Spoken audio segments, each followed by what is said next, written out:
Pagmumultahin na ang mga bisita o turistang magpapakita ng kabastusan sa mga tourist sites sa Daraga, Albay. Balita mula sa Albay, hatid ni Vince Villar. Vince! Layo ng inaprobahang ordinansa ng Sangguniang Bayan na mapanatili ang kaayusan at disiplina sa mga pampublikong lugar, partikular ang mga kilalang tourist destinations sa Daraga, Albay. Sa ordinansa, ipinagbabawal ang anumang pagpapakita ng kalaswaan tulad ng paghuhubad sa mga pampublikong lugar at iba pang uri ng pambabastos.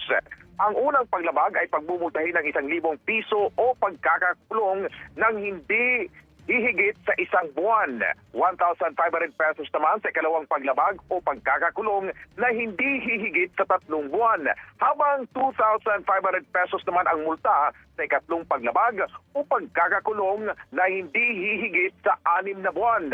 Lahat ng parusang pagkakakulong ay didepende umano sa diskresyon ng korte. Matatandang isang grupo ng mga vloggers ang nag-post sa social media ng nakahubot-hubad habang nagpapakuha ng larawan sa Green Lava, isa sa mga sikat na hiking destinations at ATV destinations sa Barangay Misi sa bayan ng Daraga. Inundina ng publiko at lokal na pamahalaan ang ginawa ng mga vloggers na kalaunan ay pinatawad matapos mag-public apology at personal na humingi ng tawad sa mga opisyal ng lokal na pamahalaan. At yan ang balitang kumpirmado, sigurado para sa DZMM. Vince Villar. Maraming salamat, Vince Villar!